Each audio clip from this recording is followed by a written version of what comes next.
distance learning atau jarak jauh, tetapi ada juga beberapa pelatihan yang terpaksa ada yang harus temu muka. Seperti beberapa waktu yang lalu karena kebutuhan yang sangat mendesak untuk tenaga laboratorium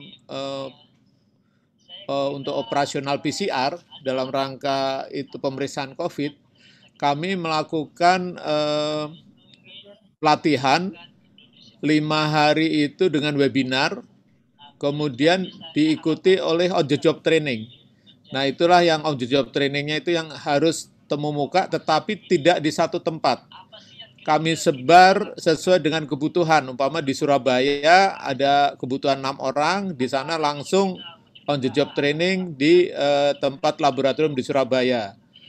Demikian juga umpama Makassar, Wahidin meminta itu nanti akan diberikan tenaga yang langsung on the job training di sana. Jadi yang sifatnya pengetahuan, knowledge, teori itu kami berikan dengan webinar atau distance learning.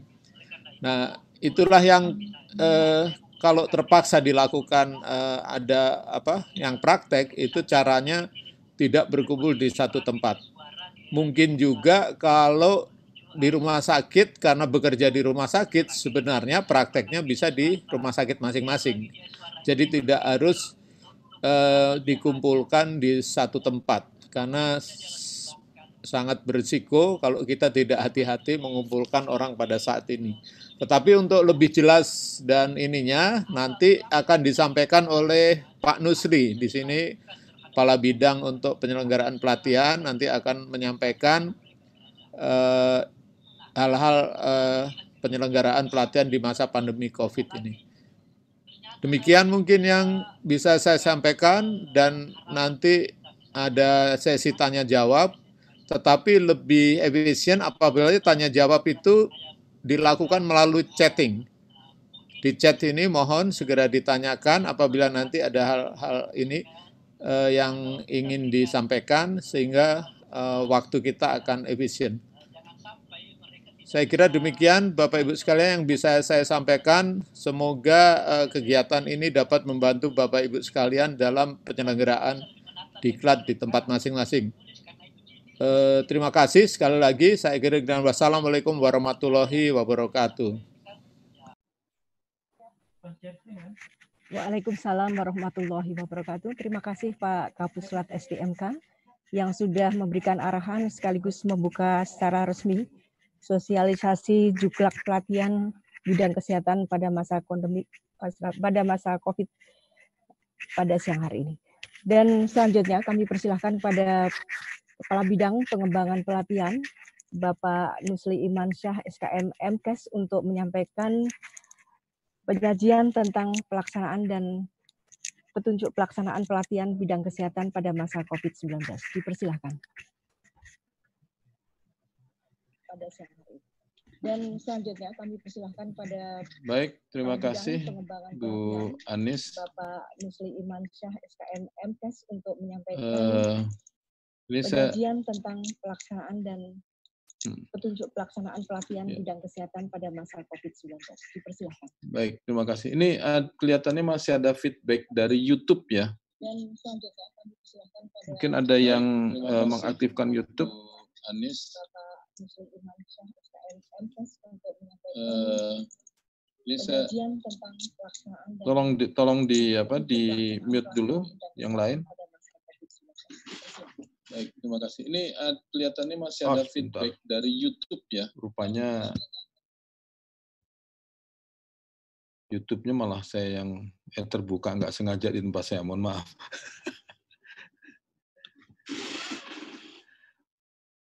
Baik, Bapak Ibu sekalian, saya akan share screen tentang pedoman yang sudah terlihat ya. Sudah Pak, sudah terlihat. Baik, Bapak Ibu sekalian yang saya hormati, izin kepada Bapak Kepala Pusat Pelatihan SDM Kesehatan yang telah memberikan arahan dalam penyusunan petunjuk pelaksanaan pelatihan bidang kesehatan pada masa COVID-19 ini. Bapak dan Ibu sekalian, tadi sudah disampaikan oleh Bapak Kepala Pusat bahwa di tengah-tengah COVID, pelatihan harus tetap berjalan. Itu juga sejalan dengan arahan dari Deputi Dilan, Pak Baseng, yang menyatakan bahwa balai harus segera jalan. Kami telah berusaha membuat panduan atau juklak dalam penyelenggaraan pelatihan ini, dan secara maraton kita coba melakukan kajian bersama mana yang paling tepat. Nah, dari semua materi yang kita kumpulkan, baik dari Kemenkes, surat edaran Kepala LAN, dari Inpres, Kepres, SK dari Kepala BNPB, dan juga dari Menpan, maka kami berinisiatif membuat SK Kepala Badan PSDM untuk mengatur pelaksanaan pelatihan di masa COVID. Tentunya kita akan mendiskusikan nanti bagaimana yang terbaik proses pelatihan semasa COVID. Bapak dan Ibu sekalian, ada yang ingin kami sampaikan terlebih dahulu bahwa pelatihan di masa COVID ini sesungguhnya adalah transfer dari pelatihan klasikal ke distance learning. Sehingga kalau ada yang menanyakan bagaimana dengan kurikulumnya, maka kurikulum yang kita pakai adalah kurikulum klasikal. Nah, ini yang diubah menjadi atau menggunakan pendekatan distance learning, sehingga dia tetap layak dilakukan pelatihan tanpa mengorbankan tujuan dari pelatihan itu sendiri. Baik, tujuan pelatihan adalah sebagai acuan penyelenggaraan pelatihan bidang kesehatan pada masa pandemi COVID. Sengaja kami kasih judul pada masa pandemi COVID karena memang acuan ini itu kami peruntukkan untuk masa pandemi saja, Bapak. Kalau masa pandemi sudah berakhir, kita akan tinjau ulang karena memang beberapa metodenya kita buat lebih fleksibel. Dan dengan tadi sudah sampaikan oleh Pak Kapus, bahkan untuk mempersiapkan tenaga kita cukup mengadakan workshop dan on-job training. Karena memang tidak mungkin mengumpulkan dalam kelas dan sebagainya, apalagi kalau pesertanya justru dari daerah yang harus menggunakan transportasi pesawat dan sebagainya. Manfaat dari pedoman ini tentunya bagi Puslat adalah sebagai acuan dalam mengukur kesesuaian penerapan pengelolaan pelatihan bidang kesehatan pada masa pandemi COVID. Bapak Ibu, proses pengajuan nanti tetap menggunakan mekanisme klasikal, artinya diajukan melalui akreditasi, SIAPEL, kemudian nanti akan ditelaah dan seperti biasa akan ada diskusi kalau memerlukan penyempurnaan dan dalam waktu sesuai dengan ketentuan akan kita keluarkan izin jika sudah sesuai kembali lagi atau berdasarkan hasil kajian para asesor ya, bahwa pelatihan ini memang sudah mampu mencapai tujuan pelatihan seperti yang ditetapkan dalam kurikulum klasikal. Nah, bagi penyelenggara pelatihan tentunya ini adalah acuan dalam menyusun rencana penyelenggaraan pelatihan dari klasikal ke distance learning. Bagaimana kira-kira skemanya? Skemanya, Bapak Ibu, bahwa kebijakan pelatihan, ini ada pelaksanaan pelatihan, ini kok nggak muncul ya? Sebetulnya sini, oh ada. Nanti ada pelaksanaan pelatihan dalam bentuk klasikal, ini ketentuannya sudah kita terbitkan dengan surat edaran Kapus. Kemudian ada distance learning full online, Artinya semua dibuat distance dengan full online atau dengan daring. Dan yang tiga tentunya adalah blended, di mana ada yang didaringkan dan ada yang tetap di kelas.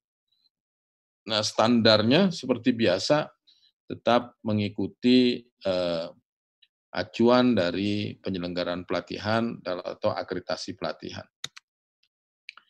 Bapak Ibu, mari kita lihat pelatihan dengan metode di kelas. Ini sudah ya, sudah keluar surat edarannya, tapi kita kembali nuliskan karena ini merupakan satu kesatuan. Pertama tentunya protokol pencegahan penularan coronavirus disease atau COVID-19 ini harus diterapkan oleh Balai Pelatihan. Seluruh peserta, fasilitator, instruktur, panitia wajib menunjukkan hasil rapid test atau swab negatif paling lambat 5 hari sebelum pelatihan. Kemudian tentunya dilakukan pemeriksaan suhu tubuh sebelum masuk kelas. Bapak Ibu, ini adalah petunjuk umum yang tentunya gitu, sesuai dengan kebijakan di daerah masing-masing, ini dapat disesuaikan. Karena sekali lagi, yang kita atur adalah pelaksanaan penyelenggaraan pelatihannya, sedangkan protokol pencegahan COVID atau penularan COVID ini mengikuti aturan-aturan setempat. Karena kita tidak mungkin melakukan standarisasi ya, karena ada kebijakan daerah yang ya mungkin sudah membuka setengah atau masih melarang berkumpul dalam jumlah banyak dan sebagainya. Ini sekali lagi mengikuti aturan daerah kalau untuk pencegahan COVID. Kemudian untuk yang klasikal, kami batasi untuk JPL yang kurang dari 50. Kenapa demikian? Kita ingin pertemuan di kelas itu tidak lebih dari 5 hari. Sehingga mengurangi kemungkinan penularan atau penyebaran COVID. Kemudian jumlah peserta, ini di dalam surat edaran kita kunci atau kita tetapkan adalah 50% kapasitas kelas. Karena kapasitas kelas rata-rata 30, waktu itu kami tetapkan maksimal 15 per kelas. Nah, di dalam ketentuan yang sekarang, karena waktu itu juga ada beberapa yang mendiskusikan soal pelaksanaannya, kita menetapkan standarnya adalah jarak antar peserta minimal 1 meter. Kalau dipakai aula, ya tentunya dimungkinkan. Tetapi sekali lagi, protokol pencegahan penularan COVID mengikuti ketentuan daerah setempat. Kemudian penyelenggara tentunya diwajibkan menyiapkan semua peralatan sesuai protokol COVID, di samping peralatan untuk pelatihan. Nah, seperti yang sudah saya sebutkan, akreditasi pelatihan diajukan melalui Siakpol. Dan ada quality control pelatihan. Bapak Ibu, pedoman sudah kami share di ruang chatting, silahkan diunduh. Kalau tadi yang saya coba bahas adalah, atau coba saya sajikan adalah pelatihan klasikal, maka yang kedua kita akan lihat bagaimana dengan pembelajaran jarak jauh atau distance learning atau full online ya, distance learning yang full online, nggak ada di kelasnya. Ketentuannya sama, kurikulumnya terstandar Siakpol. Artinya tidak ada usulan kurikulum. Ya, kurikulum diambil saja yang Siakpol, tujuannya tetap, ya, capaian hasil belajarnya tetap, dan seterusnya. Lama pelatihan itu mengikuti Siakpol. Maksud saya kalau dia 50 JP ya 50 JP. Jadi lama bukan hari ya. Mungkin 50 JP klasikal 5 hari, tapi dengan full distance learning dia bisa saja 7 hari dan itu dibolehkan selama skenarionya disampaikan ke kami. Kemudian syarat kedua, pada pelatihan tidak terdapat tujuan hasil belajar dengan sasaran keterampilan teknis atau skill yang hanya bisa dicapai dengan praktik dan menggunakan alat yang tidak mungkin dimiliki oleh peserta atau institusi peserta. Ini agak panjang, Bapak Ibu, ya. Nggak apa, nanti kita diskusikan. Kemudian penyelenggara melakukan konversi struktur program, struktur kurikulum menjadi struktur program pembelajaran distance learning full online. Dan, kami sudah coba membuat contohnya, nanti mungkin akan kami sampaikan secara garis besar. Sedangkan untuk pemahaman lebih lanjut, kami merencanakan akan membuat workshop, ya, workshop dengan menggunakan metode e-learning juga, khusus ke teman-teman penyusun skenario pembelajaran. Kemudian berikutnya, Bapak Ibu, pengendali pelatihan memantau proses pembelajaran online. Kehadiran dan partisipasi ini sebetulnya sama ya dengan di klasikal, hanya metodenya ya online. Kemudian seluruh bukti pelatihan harus mencantumkan keterangan tanggal, waktu, dan tempat. Ini untuk menghindari penggunaan bukti pelatihan yang berulang. Ada aplikasi yang memungkinkan gambarnya itu mencantumkan lokasi dan waktu. Kemudian pemberian hak, honor, dan surat pernyataan tugas SPMT bagi pelatih fasilitator pembelajaran jauh dapat dikonversi setara dengan hak dalam penyelenggaraan pembelajaran klasikal. Mungkin nanti akan ada diskusi tentang pembiayaan, tapi sekali lagi ini memang kita belum punya standarnya yang tegas, hanya kami mengkonversi ke pelatihan klasikal. Oleh itu, yang nanti akan kita diskusikan adalah bagaimana mengkonversinya. Baik, kemudian penyewaan materi ya untuk mata pelatihan pada kelas virtual dalam satu kali pembelajaran maksimal 4 JPL, Bapak. Jadi maksudnya ini kalau kita harus melakukan full Synchronous Maya seperti dengan video conference, itu dalam satu sesi kita mengarahkan untuk 4 JPL saja, artinya 3 jam. Kemudian setelah itu diharapkan ada jeda sebelum dimulai lagi 4 jam berikut. Kalau misalnya 2 jam jeda silakan. Tapi yang kami harapkan tidak terus-menerus full sehingga menyebabkan kemampuan menyerap juga kelelahan peserta itu menjadi faktor yang menyebabkan transfer knowledge-nya jadi kurang optimal. Penugasan bisa dilakukan dengan metode asinkronus kolaboratif, ya nanti ada istilah AK tentunya.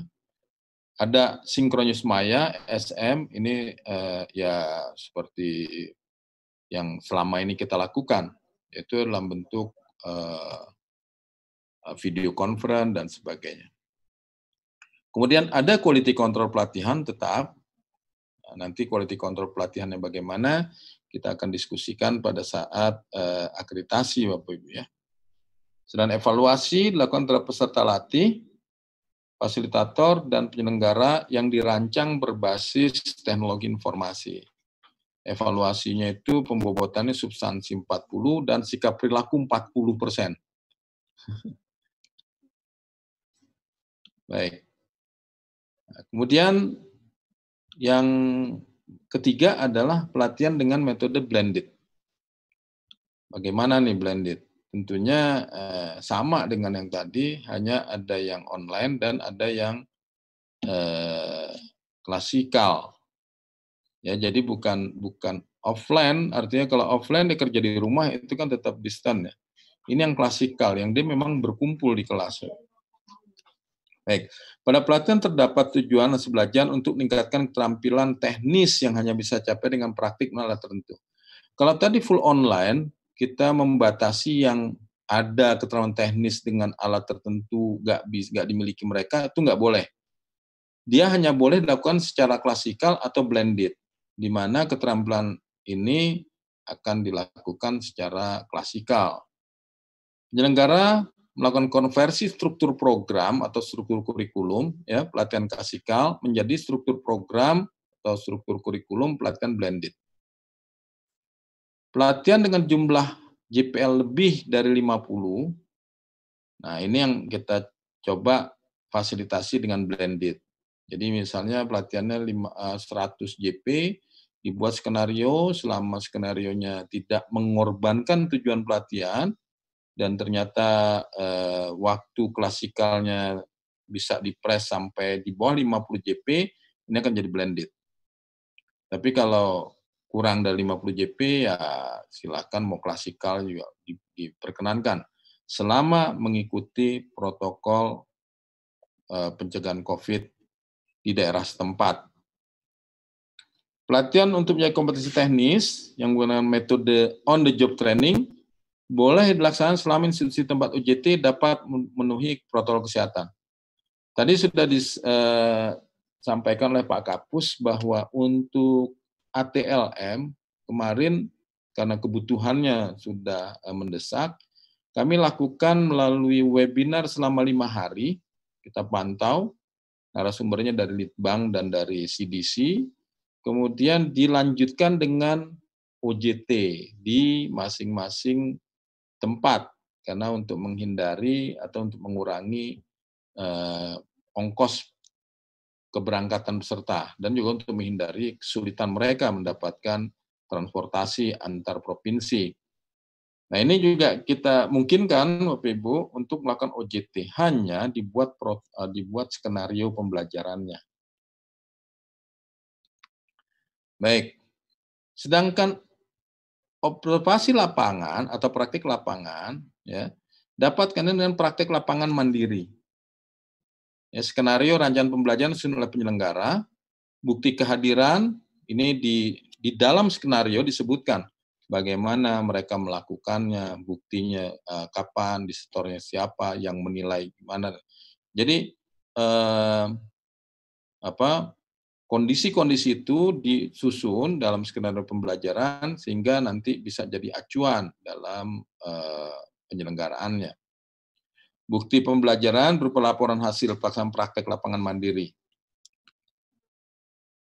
Baik, itu 3 skenario atau maaf 3 macam, 3 model penyelenggaraan pelatihan di masa COVID, yaitu klasikal dengan keterbatasannya, full online juga dengan berbagai keterbatasan dan kelebihannya, dan blended yang merupakan gabungan dari 2 pendekatan 1 dan 2 tadi.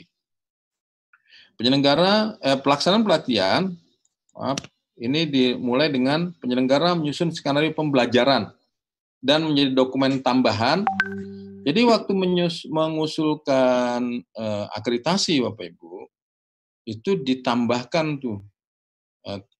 Kemarin kami sepakat itu akan ditambahkan di proposal.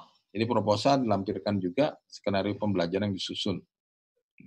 Kemudian pelatihan dilaksanakan berdasarkan skenario pembelajaran, dan ini loh Bapak Ibu, bahwa kalau sudah ada yang mengajukan skenario pembelajaran dan kita terima atau kita adopt, ini boleh dipakai oleh yang lain, supaya tidak terjadi pengulangan dan waktu juga yang akan banyak terbuang.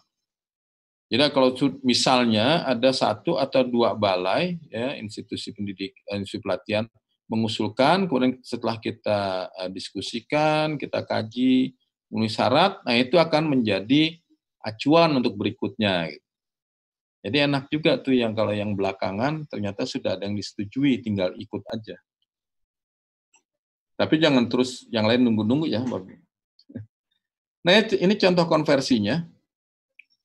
Nanti ada yang akan saya sampaikan dalam bentuk Word, ya, itu lebih jelas. Ini hanya untuk gambaran saja bahwa konversi struktur programnya dibikin seperti ini. Jadi ini adalah klasikalnya. Ini sudah ada perbaikan ya Bapak Ibu. Tadi belum sempat saya ganti, mohon maaf. Kemudian di sini untuk yang blended atau klasik atau full online. Kalau full online tentunya tidak ada praktek lapangan mandiri, ya. dan juga tidak ada kelas mungkin, tapi hanya ada sinkronus maya dan asinkronus kolaboratif. Itu kalau full online. Kebetulan yang kami ambil contoh yang agak sedikit kompleks, sehingga kita merancangnya ini dalam contoh ini adalah untuk blended learning. Di mana kalau Bapak Ibu lihat di bawah, itu ada yang kelas 27 jam, ini berarti 3 hari ya. Sedangkan yang lainnya itu bisa dilaksanakan secara online, baik sinkronus mayanya maupun asinkronus kolaboratif.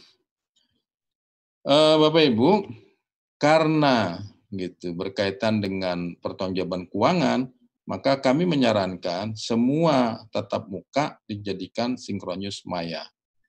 Sedangkan untuk asinkronus kolaboratif, kita akan menggali bagaimana membuat penyesuaian ya waktu yang mereka gunakan ke dalam kelas.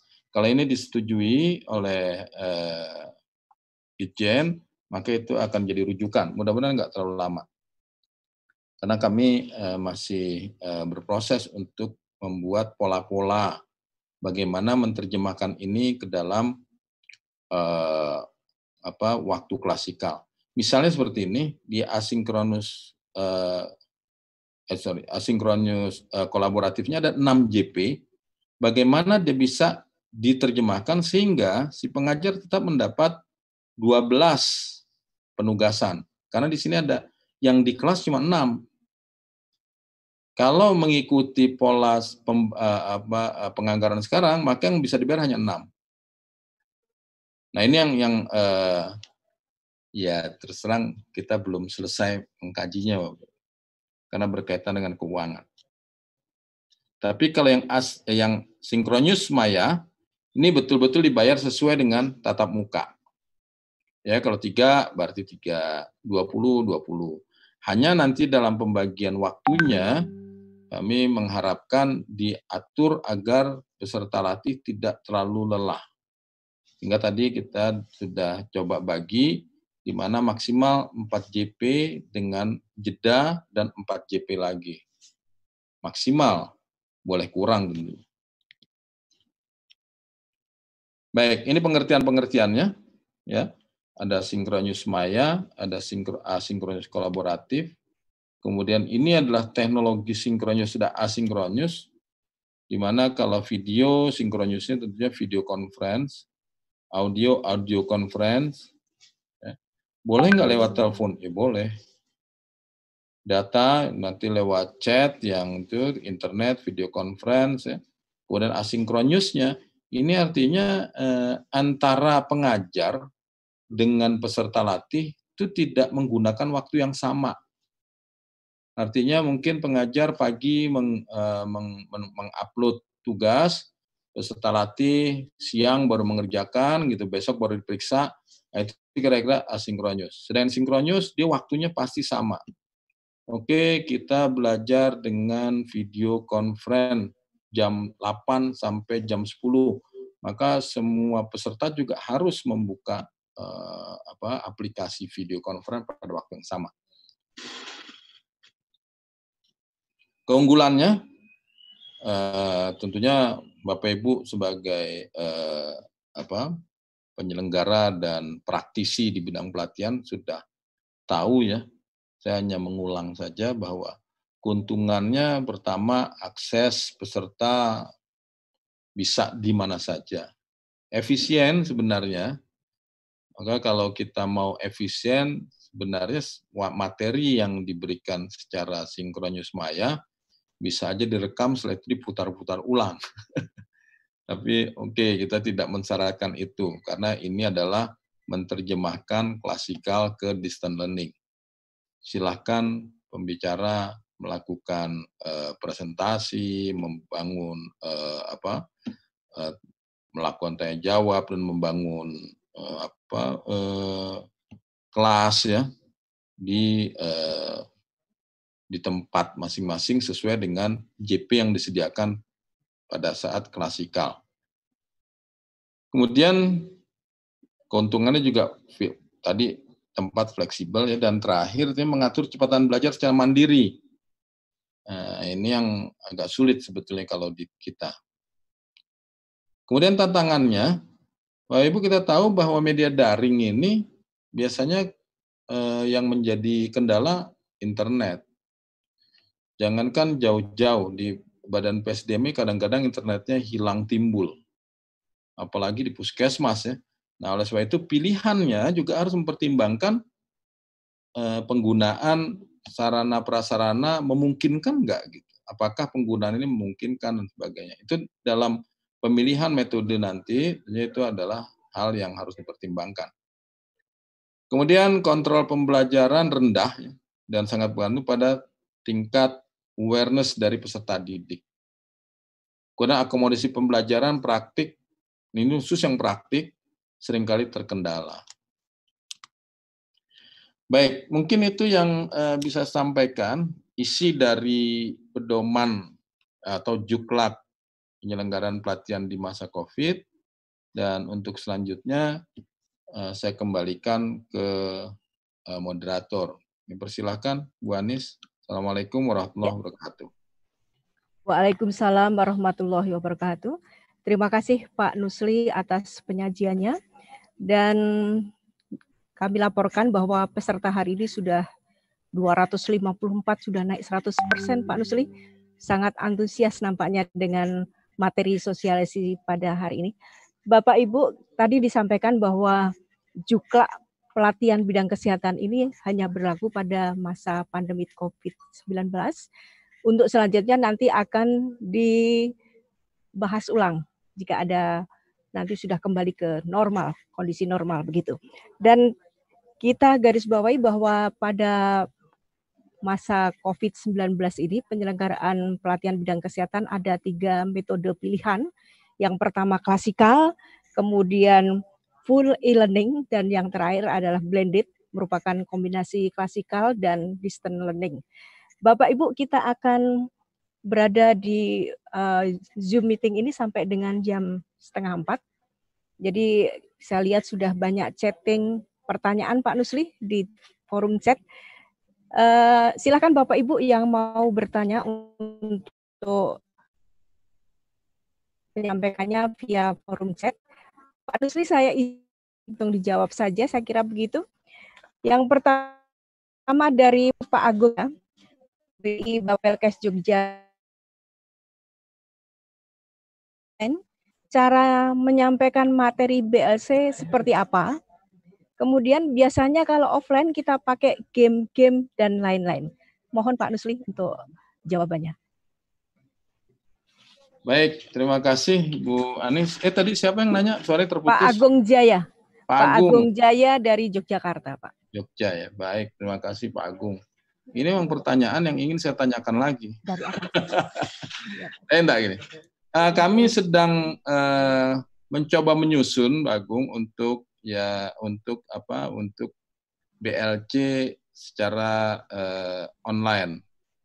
Kami sudah mencoba mengontak salah seorang ahli media pembelajaran untuk memfasilitasi itu. Dan tentunya ini perlu pengalaman ya. Jujur saja kalau saya ditanya, saya nggak tahu. Daripada saya jawab salah, nanti kalau ada teman-teman WI yang punya pengalaman, seperti Bu Devi mungkin ikut ya, Bu Devi, Bu Rusi, mereka punya pengalaman untuk BLC secara online. Bapak dan Ibu sekalian, seperti saya janjikan, setelah ini kita akan buat workshop, dan mungkin BLC online akan menjadi materi yang akan kita sajikan pada salah satu workshopnya.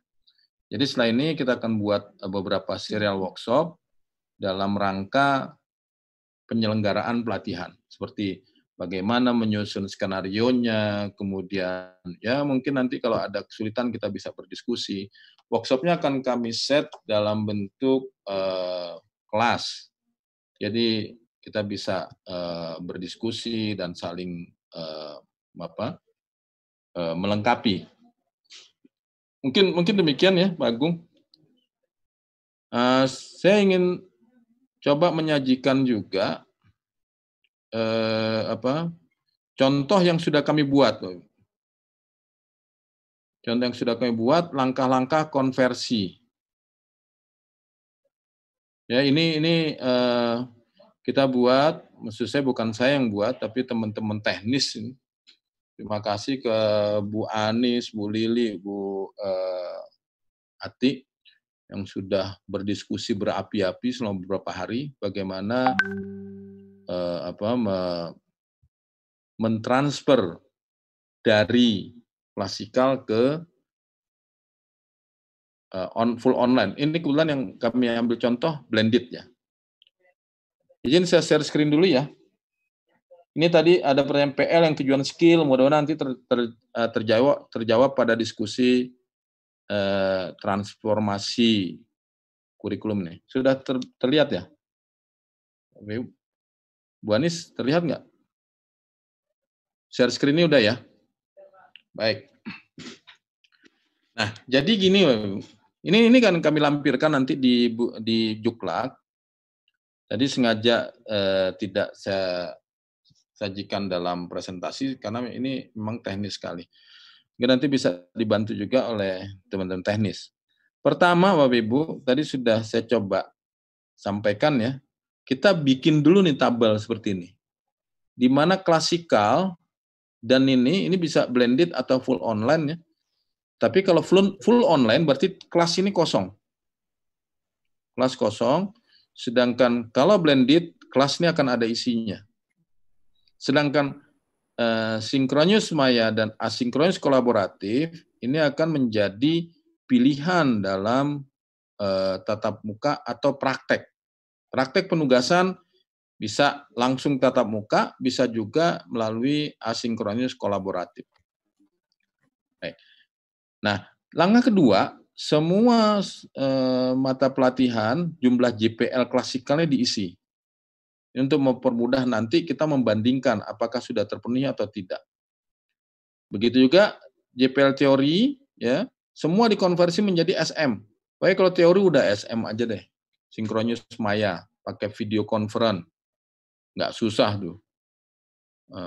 Salah satu pertimbangannya jujur saja Bapak Ibu untuk memastikan bahwa teman-teman yang menjadi fasilitator bisa dibayarkan haknya. Karena saat ini yang diakui adalah yang sinkronus. Sedangkan asinkronus kolaboratif kita akan mendiskusikan tentang konversi JP-nya. Kemudian JPL penugasan dikonversi menjadi AK dan penugasan di kelas sesuai kebutuhan tentunya. Dan yang perlu diperhatikan Bapak Ibu adalah tujuan pembelajaran tercapai. Ya, jadi kalau soal-soal itu soal-soal manajemen seperti bikin rencana kerja, saya pikir bisa melalui asinkronus kolaboratif yang digabung dengan sinkronus maya.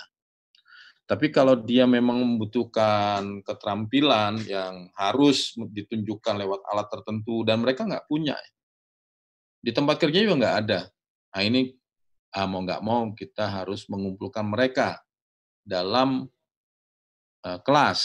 Kelas ini tidak harus di Bapelkes tentunya, bisa di rumah sakit ya. Kalau dia merupakan praktek klinis, modelnya on the job training gitu. Sehingga protokol COVID kan sudah diterapkan, jadi udah nggak ada masalah. Hanya nanti dalam pengaturan pembelajaran yang kita atur. Itu kalau on the job training di institusi. Karena kita berasumsi institusi saat ini semua sudah menerapkan protokol COVID. Kemudian JPL praktik lapangan dikonversi menjadi PM ya, tadi PLM Mas, ini praktek mandiri atau praktek lapangan mandiri dan penugasan di kelas.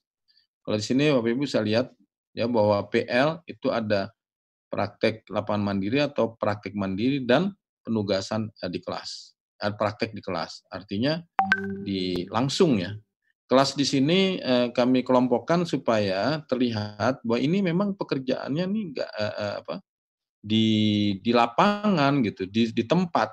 bukan secara online atau bukan penugasan yang dia bekerja di mana di tempatnya masing-masing, tapi ini mereka berkumpul di satu tempat.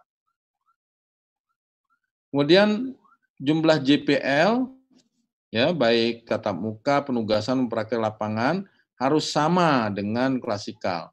Nanti di sini ada jumlah, Bapak Ibu. Jadi TPPL-nya ini harus sama dengan T di sini, P di sini, dan PL di sini. Nanti kita lihat contohnya.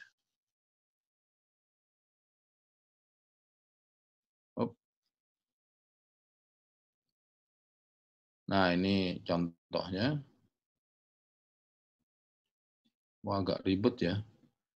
Ya, beginilah. Nah, ini contohnya, Bapak Ibu. Jadi ada, kalau kita lihat di sini, mata pelajaran dasar kebijakan program, ini contohnya di Kusta ya. Ada 3 T, langsung aja bikin SM3, selesai. Tapi begitu di sini ada 20 T, 12 penugasan, 12 PL, maka berdasarkan tadi kajian terhadap kemungkinan pencapaian kompetensi yang ditetapkan, kita bagi. Ini simulasi aja Bapak Ibu ya. Jadi ternyata untuk tata laksana penyakit, ini selain ada di AK, harus di kelas. Nanti kita lihat skenario berikutnya. Kemudian untuk yang P, penugasan, dari 12 JP ini, kita bagi menjadi satu yang di AK, 6 di AK, dan 6 di kelas. Tadi kalau ini, maaf, saya ulang ya. Yang tatap muka itu sesuai kesepakatan semua dibikin sinkronis maya ya, lewat video conference. Sedangkan yang 12 penugasan ini dibagi menjadi 6 di asinkronus kolaboratif penugasan, dan yang 6 nanti langsung berkumpul, ada di kelas maksudnya. Kemudian untuk yang praktek lapangan, yang 12 juga, ternyata setelah kita analisis, tentunya yang paling paham teman-teman WI ya, yang menguasai teknologi pembelajaran dan upaya metodologinya juga, ini ternyata dibagi menjadi 4 di penugasan mandiri atau praktek lapangan mandiri, dan di kelasnya ada 8. Dengan demikian, untuk materi tata laksana penyakit, itu ada 20 SM, ya, 6 AK, 4 penugas praktek lapangan mandiri, dan yang di kelas hanya 14. Di sini terlihat nih, untuk materi 1 atau mata pelatihan 1, kita perlu 14 JP di kelas. Nah, setelah semua dikaji, kita dapatkan ternyata gitu, kita perlu 27 JP di kelas. Artinya dari yang tadinya ya, yang tadinya 86 JP 9 hari ya, kita bisa press hanya tinggal 3 hari. Selebihnya dilakukan secara jarak jauh. Ini keterangannya ya. Baik, kita lanjut lagi. Nah, kemudian dari situ Bapak Ibu, kok langsung ke sini ya. Dari sini kita akan masuk ke skenarionya. Langkahnya gini. Pertama, RBPMP-nya ya, atau yang selama ini GBPP kita sudah mulai mengikuti nomenklatur dari LAN. Mata pelatihan akan disusun, skenario pembelajaran dibuka. Kemudian struktur programnya dikaji. Sehingga dapatlah seperti ini. Kemudian setelah itu, maka dikaji metode tatap muka, mata pelatihan, diskusi kelompok, simulasi, peran, dan sebagainya. Ini sesuai dengan RBPMP-nya. Kemudian dibuat skenario pembelajaran yang dengan pendekatan jarak jauh. Jadi banyak ya, Bu ya. Ya, ini kan jadi angka kredit teman-teman WI. Jam pembelajaran teori yang 20 JP dengan sinkronis maya. Dibagi menjadi 5 sesi. Nah, ini skenarionya nih. 5 sesi penyampaian at 4 JPL. Jeda penyiapan antara sesi 60 menit. Berarti ada 5 sesi. Jadi 1 hari kalau dia bisa 2 sesi, berarti kalau 20 JP bisa 3 hari ya, Bu. Tapi kan sekali lagi, ini adalah maya. Mereka belajar di rumah, teman-teman fasilitator menyampaikannya bisa dari rumah juga. Kemudian penugasan, jam pembelajaran penugasan saya 20 JPL. Disampaikan 2 metode, yaitu asinkronis kolaboratif 6 JPL dan tatap muka di kelas 6 JPL. Gimana caranya? Gitu. Dijelaskan lagi bahwa asinkronus kolaboratif diberikan dalam bentuk penugasan kasus secara kelompok. Peserta dibagi menjadi 10 kelompok dan diberikan kasus. Penugasan kelompok sesuai dengan panduan penugasan. Panduan penugasannya ini nanti juga harus ada berarti ya. Nah, kemudian tatap muka di kelas untuk apa? Karena tadi ini adalah contohnya yang kusta, di dalam tahapan penata laksanaan tadi ya tata laksana penyakit kusta, itu ada sebuah kegiatan itu melakukan pemeriksaan dan charting. Nah, ini yang dikelaskan karena harus dibimbing tuh, dilihat kemudian benar nggak dia melakukan, dan itu harus dibimbing oleh ini. Nah, kita asumsikan ini adalah tidak bisa dengan distance learning, maka yang inilah dipilih di kelas. Ini sekali lagi Pak Bu, contoh ya. Kira-kira pengkajiannya seperti itu. Kemudian praktik lapangan. Jam praktiknya itu ada 12 JP. Sama seperti tadi, dikaji mana yang bisa dijadikan online dan mana yang harus kelas. Yang online menjadi 6 JP dan yang kelas 6 JP juga. Yes. Jadi yang mandiri, ini yang mandiri yang tidak harus turun kelas, dia bisa praktek di tempat kerjanya atau di rumahnya, kalau memungkinkan gitu. Kemudian bagaimana cara mempertanggungjawabkannya, ya itu yang harus dibuat skenarionya. Apakah dengan video, ya, dengan melakukan simulasi dan filmkan, atau dengan foto, ini yang dibuat skenarionya. Kemudian baru praktek lapangan buat pelatihan dilaksanakan sesuai panduan praktek. Baik, Bapak Ibu, ini kira-kira gambaran, contoh saja ya, bagaimana membuat skenario pembelajarannya. Sekali lagi Bapak Ibu, nggak usah terlalu cemas, kalau ini sudah jadi satu, silahkan digunakan oleh yang lain. Jadi kalau misalnya kepingin kerjasama, coba dibagi saja, pelatihan-pelatihan yang melaksanakan, diusulkan masing-masing, nanti bisa saling tukeran. Baik, itu yang bisa saya sampaikan. Saya kembalikan ke Bu Anis lagi. Nah, pertanyaan-pertanyaan ini tadi sebagian sudah saya terjawab ya di dalam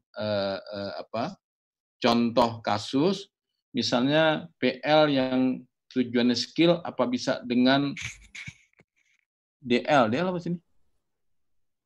Distance learning. Distance learning. Oh iya, saya pikir dinas luar. Ya, apakah bisa distance learning? Kembali lagi Bapak Ibu, kalau keterampilan, skill-nya itu adalah skill dalam menyusun perencanaan, kan skill juga ya. Tapi kalau skill klinis, mari dilihat apakah mungkin mereka melakukan itu di tempat kerjanya atau di rumahnya. Gitu. Kalau nggak mungkin, ya apa boleh buat. Tapi kalau memungkinkan, buat skenario-nya. Bisa. Kemudian skenario apakah sama dengan RBPMP mirip, tetapi RBPMP kita tidak rubah Bapak Ibu, karena RBPMP klasikalnya itu menjadi acuan. Kemudian untuk praktik lapangan mandiri, apakah peserta bisa nonton video di luar jam tatap muka? Boleh aja. Dibuat skenario-nya gitu. Pokoknya ini adalah upaya mengerjakan pelatihan klasikal menjadi distant. Kalau ditanya, ini LJJ real nggak? Enggak. Ini cuma klasikal supaya tetap jalan. Oke, kita bikin distant. Oleh sebab itu, rambunya memang lebih longgar, Bapak. honor pengajar pada asinkronus bagaimana? Tadi sudah ya, kita akan diskusikan dulu nih Bapak Ibu.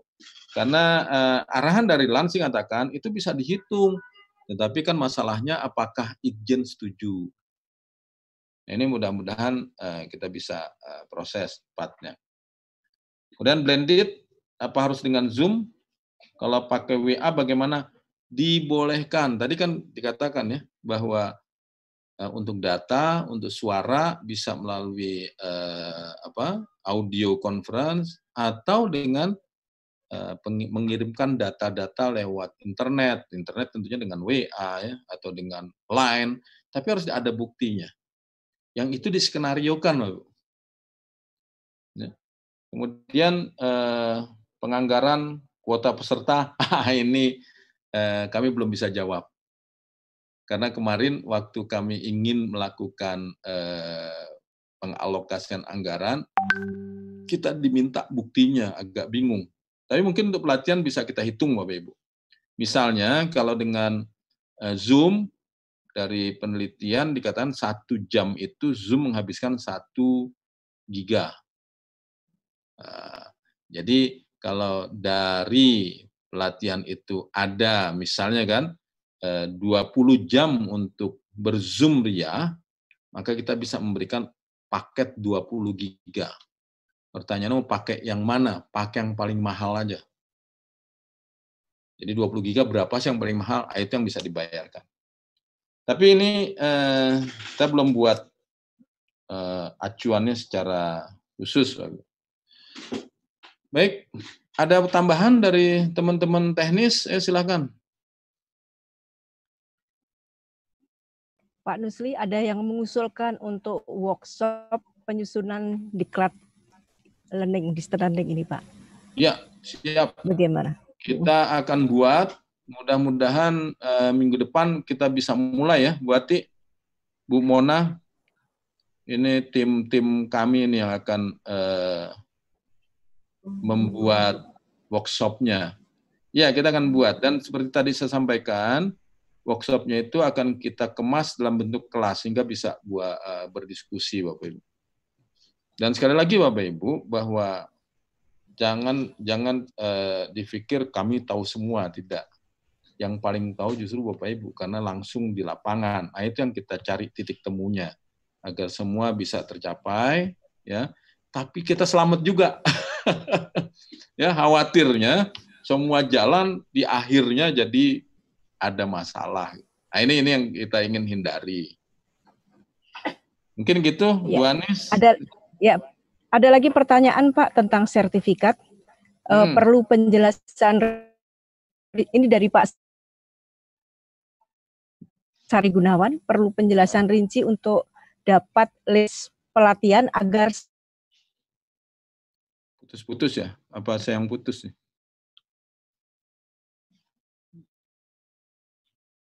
Bu Anis nggak kedengeran.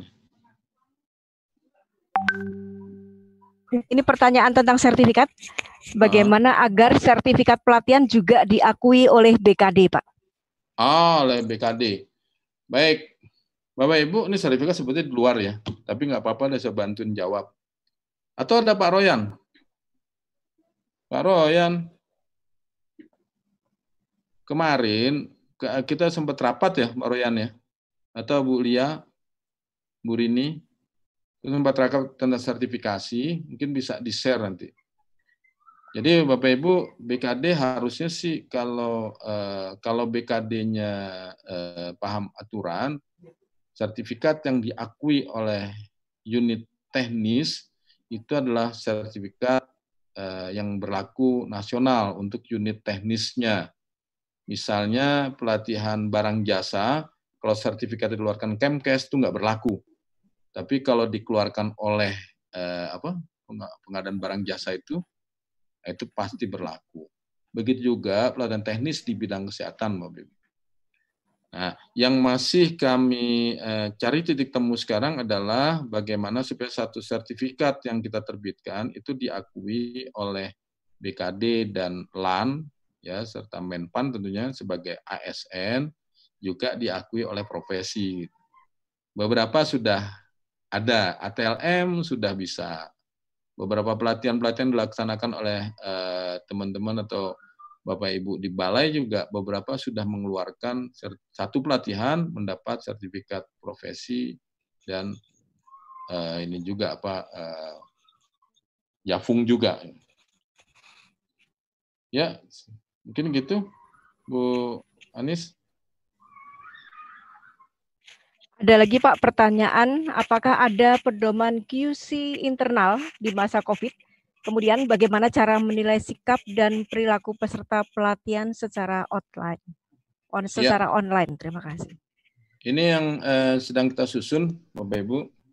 Kalau untuk sikap, itu kemarin kami melakukan workshop ya, belum pelatihan, workshop, itu memang kami pantau sepanjang hayat. Yang hayat di kandung badan kita lihatin. Ternyata ada peserta yang keluar merokok pakai kaos oblong, itu langsung kita out gitu. Memang nggak banyak yang bisa kita lakukan karena toh nggak semuanya terlihat ya. Tapi sementara salah satu indikatornya untuk ini ya dipantau. Nah, itu yang tadi yang tadi disampaikan bahwa MOT tugasnya sekarang justru memperhatikan peserta.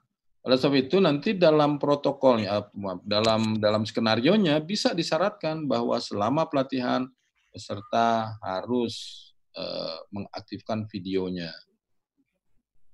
Dan Bapak Ibu, skenario itu diusulkan. Karena sekali lagi Bapak Ibu, kami bukan orang yang tahu semua.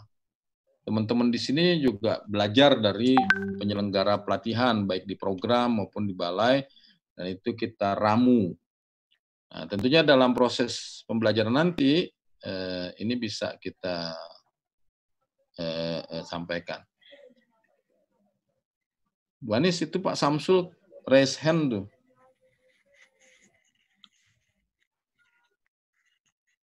Iya, Pak, kita habiskan dulu yang di chat. Mohon Baik. Pak Samsul bersabar. Ya, ada lagi pertanyaan Pak, dalam SE Kapuslat itu jumlah peserta 50%. Ya. Begitu ya disampaikan. Kemudian apakah pelaksanaannya harus bergantian dalam waktu yang berlainan atau bisa dilakukan paralel? Baik. Di dalam pedoman yang sekarang itu sudah kita perbaiki Bapak Ibu. Jadi dimungkinkan dilakukan satu kelas dalam satu batch ya, satu angkatan dalam 2 kelas. Kemudian kemarin juga ada yang bertanya, kalau begitu fasilitatornya bayar 2 kali. Nggak usah. Kita bisa menggunakan IT. Nah, pengaturannya saya yakin Bapak Ibu jauh lebih tahu. Supaya mereka mendapat pengalaman belajar yang sama. Entah nanti ditukar gitu ya. Silahkan, itu skenarionya diatur. Tapi pada dasarnya Bapak Ibu, proses pembelajaran ya sesuaikan dengan klasikal. Yang kita harus perhatikan adalah protokol COVID. Nah, jadi kemarin juga ada yang bertanya, kami punya aula, bisa dong? Ya silakan, selama 1 meter, kemudian penyampaian materinya bisa dilakukan dengan baik, maksudnya dari yang depan sampai belakang bisa berpartisipasi, bisa dengar dengan jelas, bisa baca PowerPoint-nya dengan jelas, dipersilahkan. Mungkin begini, Bu Anis.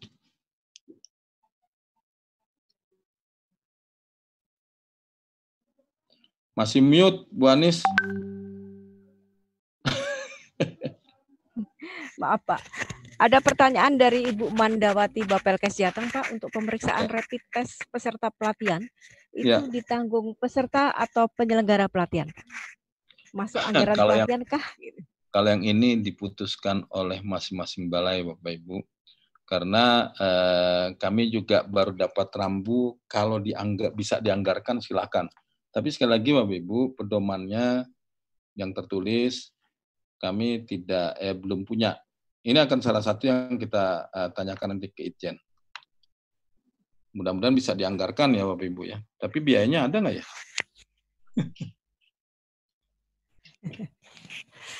Ya Pak, ada pertanyaan lagi terkait penganggaran. Apakah sudah ada SBM untuk kegiatan selama COVID. Nah, jika belum ada, acuan kami apa katanya? Nah, itu yang akan kita susun, Bapak Ibu. Mohon maaf, kami juga masih tersiok-siok nih untuk anggaran. Karena ada yang membolehkan, ada yang tidak. Contoh ya tadi yang saya sampaikan, kami dibolehkan menggunakan anggaran untuk ganti pulsa. Wah, udah seneng tuh kita tuh. Terus kami diskusi di Puslat, ternyata disyaratkannya ribet. Syaratnya harus ada bukti, harus ada ini. Aduh, daripada 150.000 nanti malah suruh pulangin, sudahlah, kami nggak jadi. Itu salah satu contoh, Bapak Ibu. Jadi memang ada acuan-acuan, tapi pengamannya juga ternyata nggak longgar gitu. Tapi kami akan pikirkan ya Bapak Ibu, ini kami catat, kita akan proses untuk izin dari Itjen minimal, sehingga kita dapat legal aspeknya. Baik. Itu Pak Samsul dan Bu Emilia Rosa. Iya. Ya. Baik. Ya, baik Pak, kita sekarang kepada partisipan yang sudah raise hand. Kami persilahkan Pak Samsul untuk menyampaikan pertanyaannya. Bu Anissa. Saran kalau Pak Samsul bukan pertanyaan. Masukan. Pertama apresiasi nih ya ke teman-teman Puslat yang luar biasa sudah mengeluarkan edaran mengenai ini. Jadi ini membuat kita semakin clear ya Pak Nusli akan melaksanakan pelatihan di era pandemi ini. Ada dua, yang pertama saran, yang kedua pertanyaan. Yang saran itu sebaiknya mungkin di RBPMP harus ada kolom asinkronus mandiri dan asinkronus maya gitu ya. Walaupun di contoh tadi mungkin tidak di setup adanya asinkronus. Tapi pengakomodasian kolom itu akan memberikan dampak, memberikan implikasi pada saat kami akan mengembangkan pelatihan-pelatihan e-learning yang sifatnya open access, di mana peserta akan berinteraksi langsung dengan sistem, tidak berinteraksi dengan orang. Itu yang pertama. Yang kedua nanya nih Pak Nusli, di ada pelatihan AMTC. Nah, kalau di si Akpel itu JPL-nya tuh 552 JPL. Tapi sifat pelatihannya itu on off.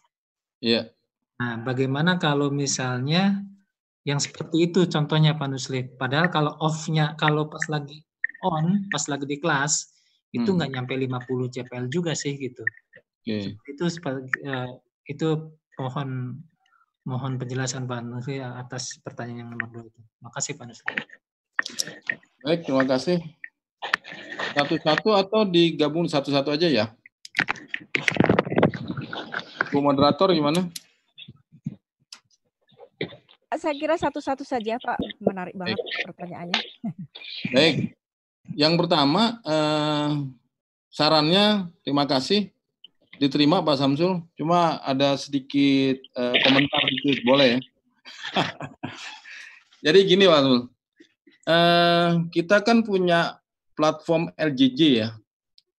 Platform LJJ yang kita punya itu tetap Pak. Artinya yang platform itu, kalau yang Pak Samsul bilang itu untuk mandiri, untuk ini itu kan platform LJJ real kita ya. Yang bisa belajar kapan saja, yang ini tidak terikat waktu. Itu berarti di luar dari pengaturan sini Pak. Oke. Yang pengaturan ini adalah yang menerjemahkan klasikal, betul, supaya bisa jalan. Gitu. Ya, siap. Oke. Kemudian yang 552 JPL ini, kan tadi saya pikir aturan umumnya adalah selama dalam satu kali pertemuan, gitu, dia tidak lebih lah dari 50 JP. Itu sekali lagi sangat tergantung pada kondisi daerah yang mengatur tentang protokol COVID. Kalau daerahnya sudah aman dan ya kita juga ikut peraturan daerah itu. Tapi selama masih dinyatakan harus mengikuti protokol tertentu, kita batasi 50 JP itu satu pertemuan, Pak Samsul. Jadi kalau tadi on off ya, on-nya terus ada yang on-nya ini yang di kelas misalnya 60 JP. Gitu. Mungkin nggak masih dikurangin, paling gitu. Tapi silakan di on off. Jadi yang kita atur adalah 1 kali pertemuan sebaiknya tidak terlalu lama. Ini sebetulnya hanya untuk mengakomodir protokol COVID. Mungkin begitu Pak Samsul. Izin Pak Nuslih, kalau begitu di surat edaran diperbaiki ya. Di surat edaran bunyinya yang masuk si akpel lebih kecil dari 50 JPL. Ya, nah, itu. Surat edaran yang itu kita ganti Pak dengan juklak yang sekarang. Oh, tadi saya baca masih itu Pak Nuslih. Di atas ya, baik nanti kita cek. Siap. Oke, Pak Nuslih, makasih. Makasih masukannya Pak. Terima kasih Ini Pak. sudah SKK badan Pak yang ini. Samsul. Ya. Dan Pak Nusli untuk jawabannya. Berikutnya pertanyaan dari Bu. Kami persilahkan yang sudah raise hand. Bu Emil. Ya, terima kasih ya, Bu. Lanjutkan Pak Nusli ya dengan Bu yang sudah raise hand. Kami persilahkan Emil. Ya, terima kasih Bu Siti Nur Anissa. Assalamualaikum warahmatullahi wabarakatuh. Bapak Ibu sekalian, para kepala balai, semoga sehat dan tetap semangat, dan semua para peserta Amin. Zoom. Pak Nusli tadi terkait dengan surat edaran ini betul tadi disampaikan oleh Pak Samsul. Mungkin kami ingin menegaskan kembali Pak, artinya ingin mendapatkan konfirmasi dari Pak Nusli bahwa sebetulnya untuk pembelajaran jarak jauh ini metode yang kita pakai, kurikulum yang dipakai, kurikulum yang ada di Siakpel masih tetap bisa dipakai ya Pak? Ya, betul. Kalau misalnya ada pelatihan seperti pelatihan jabatan fungsional dengan misalnya 90 JP, berarti kalau dia pulih pembelajaran jarak jauh, ini bisa nanti dilakukan selama 9 hari kerja. Ya. Dan kalau misalnya dia dengan menggunakan blended learning karena tidak bisa ditinggalkan untuk istilahnya praktek dan sebagainya, berarti minimal kelas harus 5 ya Pak, 5 hari. Nah, ini terkait dengan tadi yang ada beberapa pertanyaan mungkin di teman-teman di grup chat, Pak Nusli mungkin tadi disampaikan apakah diperkenankan, artinya kalau Zoom itu kami sudah melaksanakan pelatihan Latsar nih Pak. Latsar CPNS itu masih tetap artinya menggunakan kurikulum LAN, tetapi memang kami walaupun dengan metode sinkronus, ya sinkronus itu bisa dengan Zoom maupun dengan LMS, Learning Management System, kami juga menggunakan belajar mandiri. Nah ini kami DUR memang sesuai jadwalnya, memang tetap dalam konteks 21 hari kita sesuaikan dengan jadwal yang ada di kurikulum. Nah ini mungkin kami mengusulkan Pak untuk pelatihan teknis terkait dengan tadi Bapak Nusli sampaikan, asinkronus itu pernah waktu itu disampaikan oleh Bu Erna untuk belajar mandiri ini, apakah dimungkinkan nanti ada satu metode ketika dia belajar mandiri itu mungkin sebagai bukti bahwa proses dia belajar itu dari pukul berapa sampai pukul berapa. Itu supaya untuk bisa diakui Pak. Termasuk juga materi apa yang dia pelajari selama mandiri, mungkin foto selfie-nya atau bagaimana, walaupun itu konteksnya agak subjektif ya.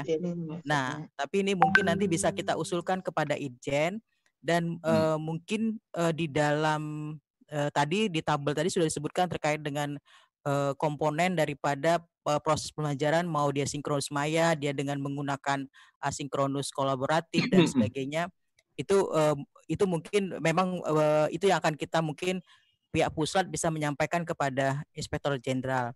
Nah, untuk JP Pak, JP ini yang asinkronus ini, kalau misalnya mandiri dia belajar 3 JP, hitungan misalnya contoh kayak tadi, dalam 1 hari itu 12 JP, 3 JP-nya adalah mandiri. Nah, mandiri ini kan bisa konteksnya kan tidak harus 3 jam. bisa dia beberapa jam kan, begitu kan Pak Nusli. Nah ini nanti mungkin apakah memang kita mengatur secara ketat, usulan kami mengatur secara ketat seperti yang dilakukan di Latsar. Jadi 1 hari itu dibuat dur, memang kalau dia 9 JP ya 9 JP itu 1 hari gitu. Atau mungkin kita bisa melakukan 9 jam itu, tetapi mandiri itu bisa dikonversikan berapa jam. Nah itu bagaimana mekanismenya untuk misalnya di pelatihan teknis. Nah terkait dengan rapid Pak Nusli, mungkin kami usulkan ini bisa dimasukkan di dalam Juknis Pak Nusli. Masih 5 lagi. Masukkan dalam Juknis. Kenapa? Kalau ini dibebankan kepada peserta, ini saya rasa tidak akan ada orang yang mau datang pelatihan Pak Nusli. Sama seperti anak-anak NSI pembekalan Nusantara Sehat itu, kalau ini tadi Pak Nusli tidak bisa memberikan satu kepastian, tapi sebetulnya Ijen itu kalau sudah masuk di dalam Juklak atau Juknis, ini sebetulnya menjadi kunci juga Pak Nusli. Jadi kami mengusulkan agar rapid test dengan jangan PCR ya, jangan PCR, ini tetap rapid test itu nanti dimasukkan ke dalam Juknis. Jadi itu mengunci agar kita bisa menganggarkan. Uangnya ada Pak Nusli. Kenapa? Pelatihan kita tuh masih klasikal sekarang. Dengan metode pembelajaran jarak jauh kita bisa alokasikan itu nanti misalnya untuk melakukan rapid test. Jadi mungkin kami mengusulkan masukkan itu ke dalam Juknis supaya itu mengunci bahwa itu menjadi suatu kewajiban bagi para peserta pelatihan untuk dapat dilaksanakan rapid test. Jadi mungkin mekanismenya bisa mereka melakukan sendiri dengan bukti, karena tidak mungkin rasanya ketika masuk ke balai dengan klasikal dia di rapid dulu. Nah itu mekanisme kita serahkanlah nanti pada proses untuk pelaksanaan. Mungkin begitu Bu Anissa. Terima kasih. Baik. Ya, silakan Pak Nusli. Ya. Saya mulai dengan yang rapid ya. Di rapid test sebetulnya kita sudah masuk di Juknis tadi. Tetapi kami tidak bicara pembiayaan. Oke, nanti mungkin bisa diusulkan bagaimana supaya itu bisa lebih mengikatnya. Prinsipnya kita setuju aja dibiayai dari balai selama itu memang dimungkinkan. Kemudian untuk yang penugasan, sebenarnya Bapak Ibu, prinsip dari pelatihan itu kan adalah pencapaian tujuan pembelajaran. Oke, pertanyaannya apakah dengan model penugasan tujuan pembelajaran tercapai? Di situ kan ada indikator hasil belajar yang harus dinilai. Kalau tercapai, pakai gitu. Jadi kita memang dalam pengembangan metode menurut saya dengan era sekarang ya, sudah tidak lagi harus, ini harus ketemu nih kalau memang dia bisa belajar mandiri dan ada indikator yang bisa dinilai untuk hasil belajar mandiri mereka, itu dimungkinkan. Contohnya dengan menggunakan LMS, kita bisa menilai berapa lama dia buka LMS. Jadi kita bisa buat misalnya kalau dia sudah buka materi ini 2 jam, terserah dia mau 5 menit ya atau mau ini, tapi 2 jam dia boleh masuk ke kuis misalnya gitu. Nah contoh atau hasil pembelajarannya dinilai dari 80% kuis benar misalnya. Nah itu adalah sebuah metode gitu yang memang dikembangkan di dalam pelatihan jarak jauh. Tadi kan Pak Samsul juga sebut tuh, gimana nih kalau kita buka karena silahkan orang belajar kapan saja, di mana saja gitu. Itu dimungkinkan, Bu Emil. Kalau kita merujuk pada diskusi dengan Kementerian Keuangan dan salah satunya waktu itu fasilitatornya Pak Wes ya, kemudian dari LAN juga, dikatakan bahwa di Kementerian Keuangan itu memang ada materi seperti itu yang dia buat dengan micro learning. Jadi dia bisa ambil batch-batchnya gitu. Bisa ambil bukti dia sudah lulus dari materi itu. Nah ini yang silahkan dikembangkan. Tapi tadi sempat saya sampaikan bahwa kita akan mengembangkan pelatihan jarak jauh yang real seperti itu. Nah, silahkan, berarti kan kita bikin baru.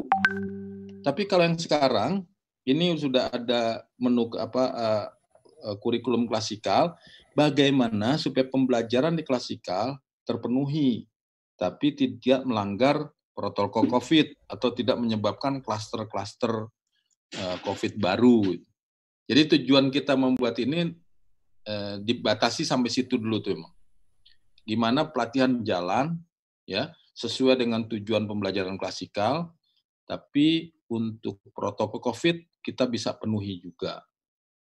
Nah, sedangkan tadi yang kita mau bikin pelatihan jarak jauh yang canggih nih, silakan gitu. Dan kita sudah punya pedomannya kan ya. Pak Samsul dulu yang ikut bikin itu tahun 2009 soalnya saya belum di Puslat. Baik, mungkin demikian Bu Emil. Jadi dimungkinkan ya Bu Emil. Dan terima kasih tadi masukannya. Kita akan masukkan ke dalam Juknis dan nanti tolong di chat saja ke kami kira-kira gitu.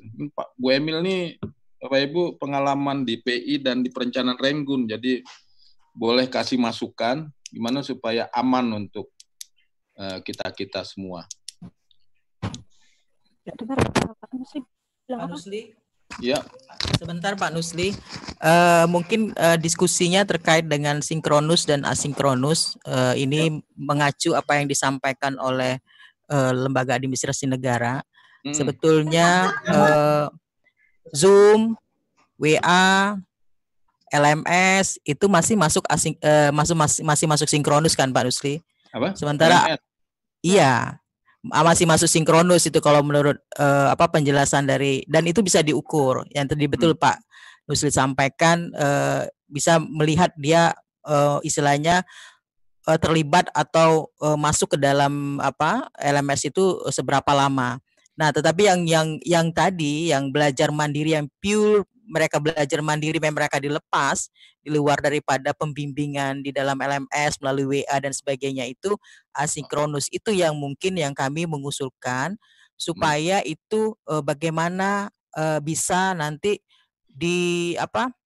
diusulkan, karena di dalam sendiri mereka juga masih agak bingung nih dengan asinkronus pola yang ini belum bisa dapat dibayarkan. Begitu juga dengan Kementerian Keuangan waktu pada saat menjadi narasumber juga tidak bisa memastikan kalau asinkronus ini masih dalam tahap pembahasan. Nah ini Pak Nusli mungkin. Terima kasih. Ya, kita tampung dulu. Tapi saya ingin kita sepakat dulu ya bahwa pengertian sinkronus dan asinkronus itu lebih pada keberadaan dari pengajar dan peserta latih. Kalau di kalangan sinkronus, mereka berada pada satu waktu ya yang langsung bisa berinteraksi. Misalnya LMS bisa sinkronus, bisa. Misalnya dalam sebuah forum diskusi yang ditentukan. Tetapi kalau dia mengerjakan tugas sekarang, kemudian di-upload lewat LMS juga, kemudian si peserta fasilitator memeriksanya nanti sore, kemudian dia punya waktu, kemudian dia mengomentari beberapa, nah itu yang kita masukkan dalam asinkronus. Asinkronus juga ada dua, yang dia bisa chat, japri ya, one by one, atau dia bisa juga kolaboratif. Jadi sekelompok, mereka berdiskusi, saling, sekali lagi sinkronusnya adalah waktunya bareng nggak? Kalau sinkronus Bapak Ibu, ini terukur. Itu kita bisa lakukan penyesuaian. Tapi kalau asinkronus itu baru masalah. Buat secara gambaran, waktu dulu kami membuat LJJ, untuk asinkronus kita memakai SBM Dikti, yaitu melakukan Dikti ya atau Dikbud ya, melakukan koreksi hasil belajar. Itu dihitung tuh berapa lama dia mengoreksi, itu yang dibayarkan. Tapi sekali lagi ini aman sih, cuma kita jadi repot Bapak Ibu untuk mudah-mudahan nanti kita bisa tindak lanjuti ya Bu Emil ya. Tentunya karena waktu terbatas, saya mohon maaf jika nggak bisa menjelaskan atau tidak bisa menjawab dengan tuntas, dan juga tentunya keterbatasan saya lah dan kami di sini. Kita akan coba diskusikan nanti. Baik, Bapak Ibu. Oke, terima kasih. Ya. Silakan Bu Anis. Ya, terima kasih Pak Nusli dan Bu Emil. Ternyata di penghujung kegiatan sosialisasi ini jumlah peserta semakin tambah Pak Nusli. 261 partisipan. Dan alhamdulillah respon partisipan baik di chatting maupun resen, mohon maaf, ada masih 5 orang yang resen belum bisa kita penuhi harapannya untuk mengajukan pertanyaan karena waktu juga ya Pak Nusli. Jadi mohon izin kita akan segera tutup kegiatan sosialisasi pada sore hari ini. Dan kami mohon kepada Bapak Kapuslat SDM Kesehatan, Bapak Dr. Ahmad Subagio Tancarino, untuk menutup kegiatan sosialisasi Juklak pelatihan bidang kesehatan pada masa COVID pandemi. Baik, terima kasih. Terima kasih Bu Moderator. Terima kasih Pak Nusri, tadi sudah menjelaskan dengan detail dan terutama pada Bapak Ibu sekalian yang sudah join pada webinar ini. Seperti yang disampaikan oleh Pak Nusri tadi, nanti akan ada workshop yang diperlukan untuk pelatihan di masa pandemi COVID ini. Saya kira itu mungkin yang kami dapat bantu untuk dapat menyelenggarakan terutama dalam bentuk distance learning ini.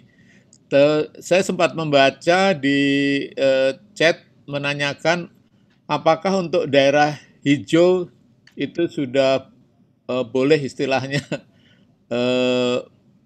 melakukan seperti biasa ya. Saya kira di Indonesia saat ini kita tidak boleh yakin bahwa daerah itu hijau, benar-benar hijau.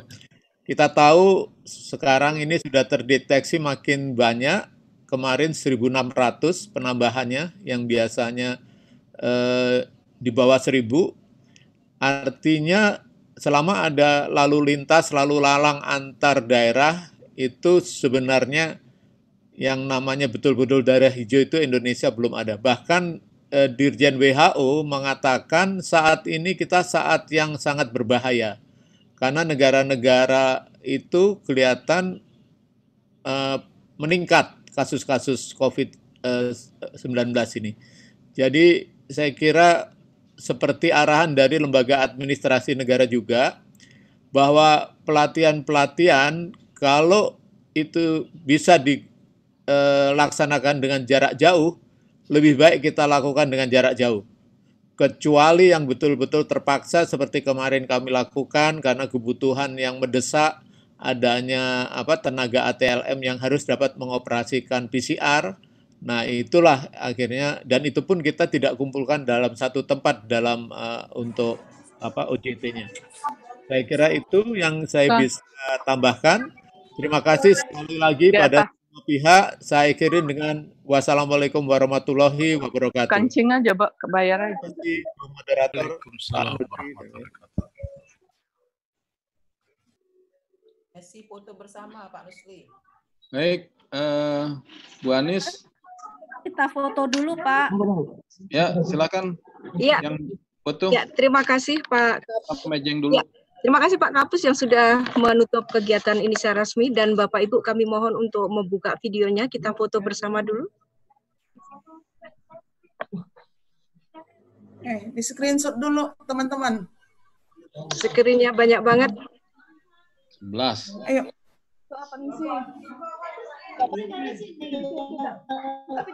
Tolong co-host kasih aba-aba.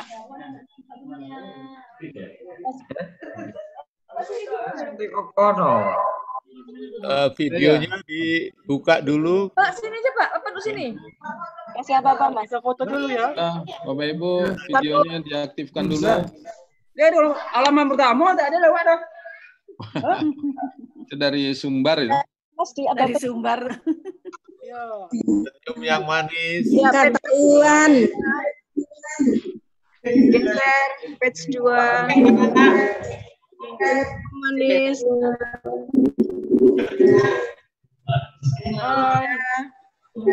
Cantik.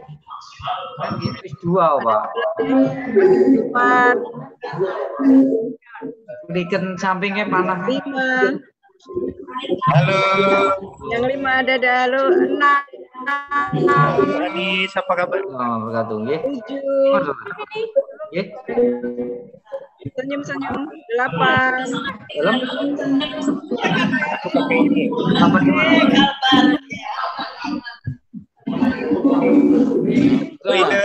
Oh, sampun selesai, yuk.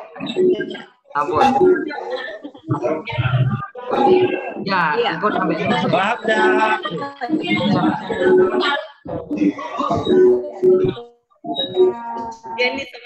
Nanti dikirimi surat.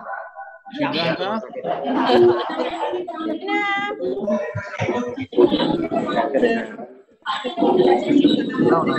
Nanti upload.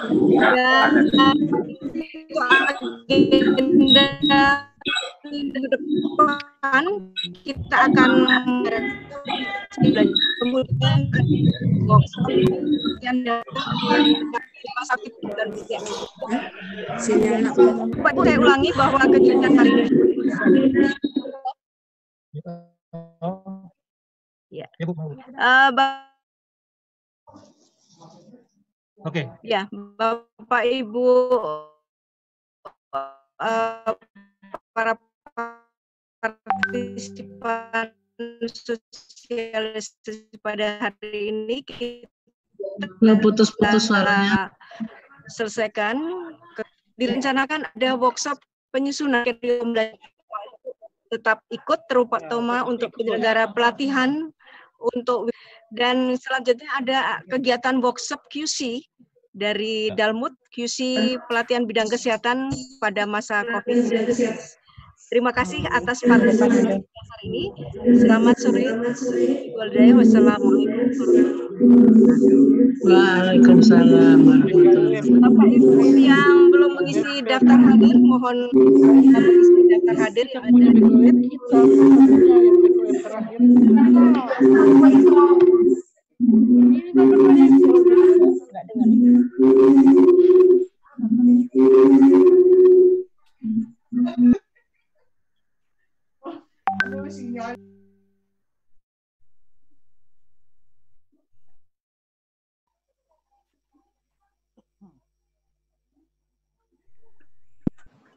Bu Ina.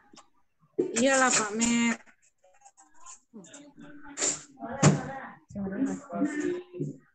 Terima kasih. Assalamualaikum warahmatullahi wabarakatuh. Waalaikumsalam warahmatullahi wabarakatuh. Terima kasih semuanya. Sampai ketemu lagi.